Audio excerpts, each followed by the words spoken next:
Hey everybody, yeah, it's Carm here. Rocky's Tale. Coming back on it's a Thursday, I believe. Thursday? Yeah. Thursday afternoon. Yeah, wanted to come on and talk about a new album I picked up recently. Well, I would say it's much anticipated, although I didn't know it was even coming out until maybe a short time before. Good pal Gary had clued me in on it. It sent me a link to a video, kind of a trailer for the album. It's by none other than Barre Philips. End-to-end solo bass album. For those of you familiar with him, of course he's a great bass player, composer, improviser. Born 1934 in San Francisco, and had a classical and jazz background, and like really from as far back as I know is maybe like the mid-60s. It played with all kinds of people from Jimmy Giuffre to Archie Shepp, all different contexts. It played with orchestras and eventually found his own way, his own style of playing, and collaborators. A lot of time, for the most part in Europe, it sounded to be. In fact, he eventually moved out to the south of France in the 70s, possibly even earlier than that, and really played and recorded in as many different contexts as one could imagine. Again, with improvised and composed music, more structured. But and I'd become aware of him from Journal Violone 2, which is now me, done with John's sermon on woodwinds and Anacaminus on vocals. And from there on out was intrigued by his stuff, as well as ECM in general, which is the label I recorded for. And this is also on ECM. Now, he had done what was acknowledged to be the very first solo bass album, solo acoustic bass, unaccompanied, called Journal Violone, back in 1968. And he thought what he was doing was he was providing raw material for another composer to use to electronically process and manipulate, I guess kind of like musique concrete. But the composer liked what he was doing so much, he said, I'd like to leave it alone and release it as a solo album. And it started from there as far as solo work. He'd recorded several solo albums unaccompanied over the years. This and I have the first one digitally, and I think Aquarian Rain, that was partially solo. It also had electronics and some percussion. But well, I was saying in the notes, and also from what I'd read about it, he's claiming this will be his last solo bass album. He was saying in the notes, it was saying not so much a summation of his playing in his career, but just a final chapter of the diary, so to speak. And I think when he recorded this, he was 82 or 83. It was recorded last year, and I love the imagery here. You can see it's quite a few pieces broke up in between three sections.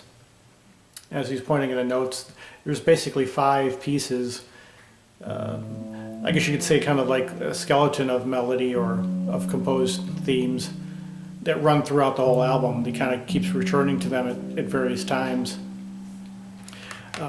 Great mixture of arco with the bow, using the bow, and pizzicato, plucking the strings. And there's a few times where he sounds to be doing both. Somehow, just a certain way he's holding the bow and maybe using part of his hand to pluck. It's really, if you know his playing, it's so distinctive. There's the fellow there, great Barre Philips. Yeah, if you know his playing, it's so distinctive by his tone. I've got it playing pretty low. I don't know how much it'll pick up. Thinking with copyright stuff.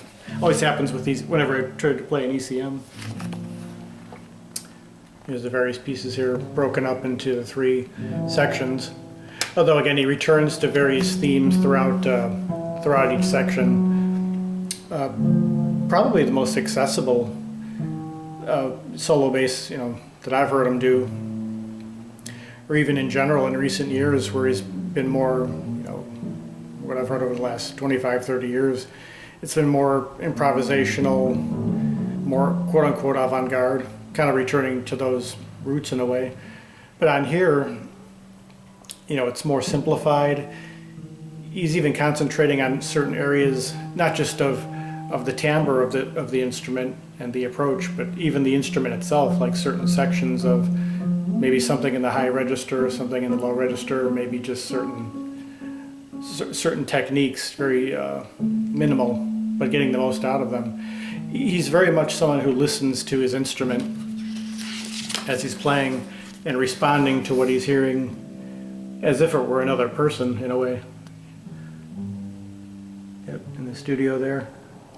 And I think it was just him, Manfred Eicher, the producer, who he has history with going back to the 60s, and the sound engineer. I think it was just the three of them in there doing this.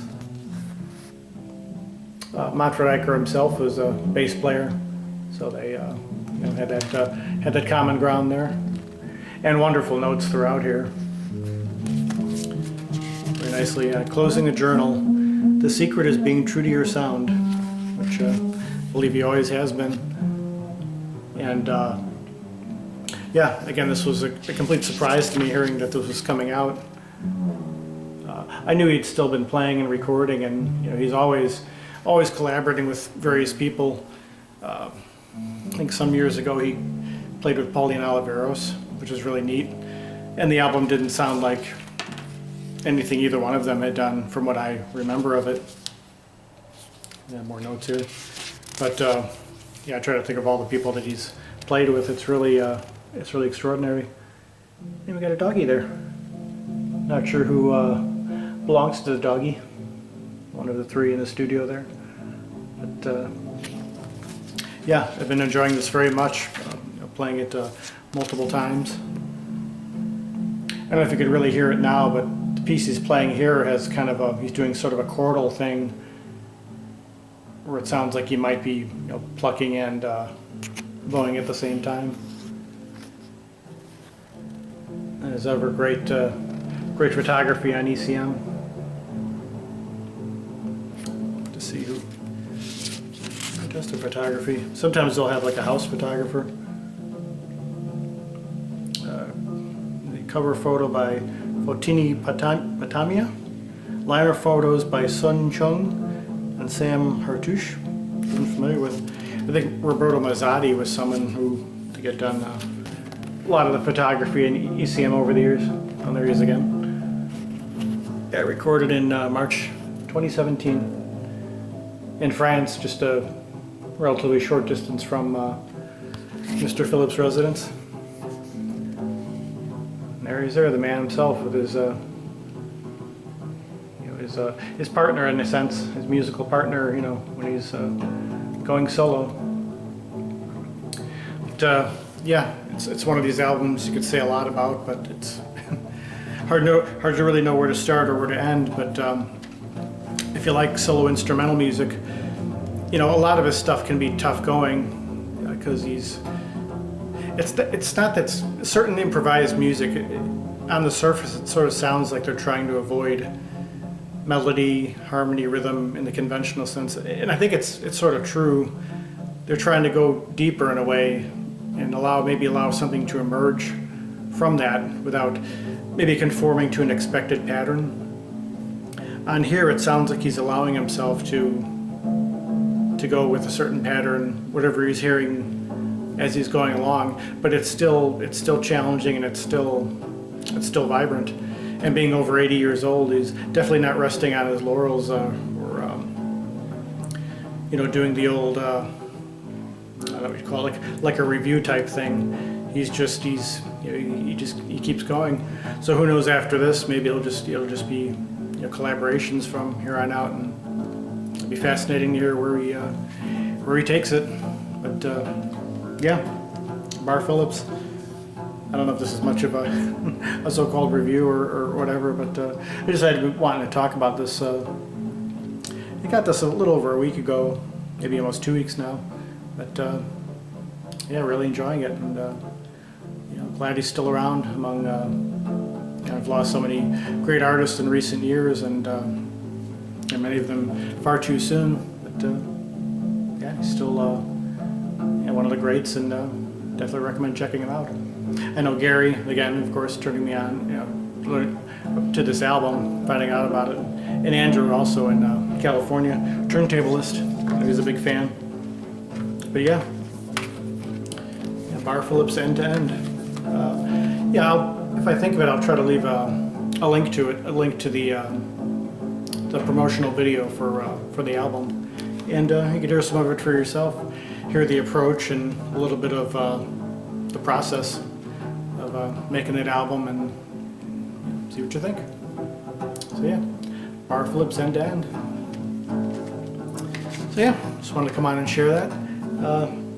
Yeah, I'd mentioned before, you know, always working, doing stuff around here, you know, little by little. So we've got a lot of stuff packed away or in, you know, other spots to where it's not really easily accessible. So when I come on, I'll probably just talk about, you know, a thing or two at a time, or a few things. And of course, we got Halloween around the corner. Very happy about that. So maybe at some point I'll do some kind of themed video in that way, and I'll see where it goes from there. So hope you're all well. Thanks for tuning in. Until next one, peace, love, and joy.